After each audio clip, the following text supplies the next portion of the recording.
అందరికీ నమస్కారం. 2019లో కొండపి నియోజకవర్గంలో కూడా మాదాసి వెంకయ్య గారు అక్కడ అభ్యర్థిగా పోటీ చేయడం జరిగింది వైసీపీ తరపు నుంచి. సో అప్పుడు జరిగిన ఎన్నికల్లో కూడా తెలుగుదేశం పార్టీ తరపున బరిలో నుంచున్నటువంటి డాక్టర్ స్వామికి డాక్టర్ వెంకయ్య గారు కూడా నెక్ టు నెక్ పోటీ ఇచ్చారని కూడా మనం తెలియజేసుకోవచ్చు. దాదాపుగా విజయం ఎవరిని వరిస్తుందో అనేది చివరి రౌండ్ వరకు కూడా విజయం దోబుచ్చులాడినటువంటి సందర్భాలు మనం కొండపి కాన్స్టిట్యున్సీలోనే 2019 ఎన్నికల్లో చూస్తా ఉన్నాం. అప్పట్లో వైసీపీ రాష్ట్రమంతా స్వీప్ చేసినప్పటికీ కూడా కొండపిలో తక్కువ మెజార్టీ డాక్టర్ స్వామి గారు కూడా విజయ బావుట ఎగరవేయటం జరిగింది.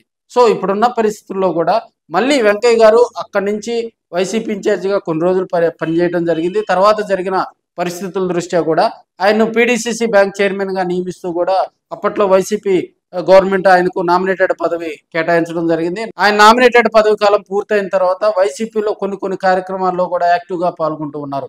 ఈ మధ్యకాలంలో బాలినేని శ్రీనివాసరెడ్డి జగన్మోహన్ రెడ్డి గారి మీద చేసినటువంటి విమర్శలను వ్యతిరేకిస్తూ చేసినటువంటి ప్రెస్ మీట్లో కూడా డాక్టర్ వెంకయ్య గారు పాల్గొని బాలినేని మీద కూడా ఆయన ఫైర్ అవటం జరిగింది. అప్పటి నుంచి కూడా కొండేపి నియోజకవర్గంలో కొంత అలజడైతే నెలకొందని చెప్పుకోవచ్చు.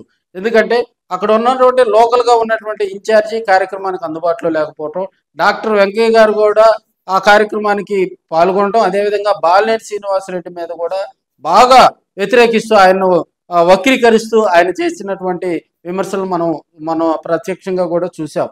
సో ఇప్పుడున్న పరిస్థితుల్లో మళ్ళీ వెంకయ్య డాక్టర్ కూడా ప్రత్యక్ష రాజకీయాల్లోకి వస్తున్నారా? మళ్ళీ వెంకయ్య డాక్టర్ గనక ప్రత్యక్ష రాజకీయాల్లో గనక వస్తే ఇప్పుడున్న పరిస్థితుల్లో ఆల్రెడీ కొండేపి ఇన్ఛార్జిగా ఆదిమూలపు సురేష్ గారు ఉన్నారు. ఆయన 2024లో టికెట్ తెచ్చుకొని అక్కడ జగన్మోహన్ రెడ్డి గారి ఆదేశాల మేరకు పోటీ చేశారు, ఓటమి పొందారు. తర్వాత జరిగిన పరిస్థితుల దృష్ట్యా ఆయన నియోజకవర్గంలోనే అందుబాటులో ఉంటూ ప్రజల సమస్యల మీద, అదేవిధంగా కొత్త కమిటీలను వేస్తూ కూడా కొండేపి కాన్స్టిట్యున్సీలో వైసీపీలో బలోపేతానికి కృషి చేస్తూ ఉన్నారు. అయితే ఈ మధ్యకాలంలో ఆయనకు తోడుగా కూడా వెంకయ్య డాక్టర్ గారు కూడా అన్ని కార్యక్రమాల్లో యాక్టివ్గా పాల్గొనడం కూడా చర్చనీయాంశం అయిందని కూడా మనకు తెలియజేసుకోవచ్చు. మొదటి నుంచి కొంత అసంపూర్తిగా ఉన్నటువంటి ఆదిమూలపు సురేష్ గారు కూడా ఈ మధ్య కాలంలో జోష్ పెంచినటువంటి సందర్భాలు అయితే మనం చూస్తూ ఉన్నాం. మరి రాబోయే రోజుల్లో డాక్టర్ వెంకయ్యకు మరి వైసీపీలో అత్యున్నత పదవి ఇస్తారా, లేకపోతే కొండేపి కాన్స్టిట్యున్సీలో ఆయన యాక్టివ్ అవ్వడానికి గల కారణాలు ఏంది? అదేవిధంగా ఈ మధ్యకాలంలో తరచుగా కూడా జగన్మోహన్ రెడ్డి గారిని కూడా డాక్టర్ వెంకయ్య గారు కలుస్తూ ఉన్నారు. అది ప్రెస్ మీట్లోనే కాలంలో జగన్మోహన్ రెడ్డి గారిని కూడా కలవడం జరిగిందని ఆయనే చెప్పారు. సో మరి కొండేపి కాన్స్టిట్యున్సీలో ఏం జరుగుతుంది? ఒకప్పుడు కొండేపి కాన్స్టిట్యున్సీ అంటేనే వైసీపీలో వర్గ విభేదాలు ఉన్నాయి.